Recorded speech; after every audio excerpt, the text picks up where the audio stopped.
नमस्कार विद्यार्थी मित्रांनो, मंथन या ऑनलाईन प्लॅटफॉर्मवर आपलं सहर्ष स्वागत आहे. आता आपण हा जो इतिहासाचा प्रश्न आहे, तर तो जो प्रश्न आहे तर मिनिमम नॉलेजवर कसा सॉल्व करायचा, ऑप्शनमधून उत्तरापर्यंत कसं पोहोचायचं, तर हे पाहणार आहोत. 55 नंबरचा जो प्रश्न आहे, रवींद्रनाथ टागोरांनी नव्या युगाचे अग्रेसर कोणाला म्हटले आहे?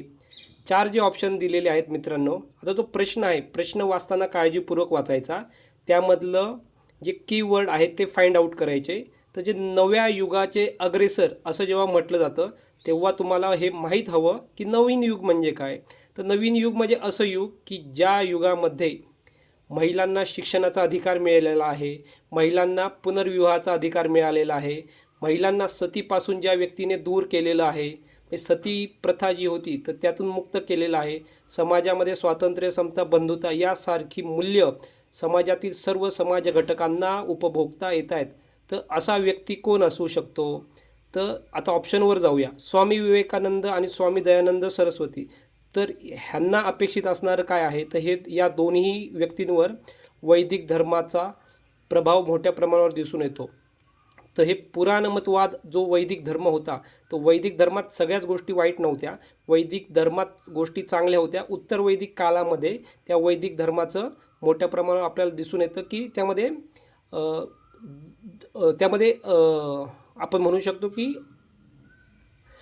त्या गोष्टी डायल्यूट झाल्या. म्हणजे वैदिक धर्मात ज्या काही गोष्टी सांगितलेल्या त्यामध्ये काही प्रमाणात बिघाड हा उत्तर वैदिक काळात झालेला दिसून येतो आपल्याला. स्वामी विवेकानंद आणि स्वामी दयानंद सरस्वती हे दोन व्यक्ती त्यामुळे आपण बाजूला काढू शकतो. राहतात राजा राममोहन रॉय आणि महात्मा ज्योतिबा फुले. तर महात्मा ज्योतिबा फुल्यांशी आणि रवींद्रनाथ टागोरांचा असा प्रत्यक्ष कुठेही इतिहासात संबंध दिसून येत नाही. दुसरी गोष्ट, रवींद्रनाथ टागोरांचे वडील आणि आजोबा हे दोघेही आपल्याला ब्राह्मो समाजाशी संदर्भात असलेले दिसून येतात. रवींद्रनाथ टागोरांचे वडील कोण? तर देवेंद्रनाथ टागोर, बरोबर. आणि त्यांचे वडील कोण? तर द्वारकानाथ टागोर.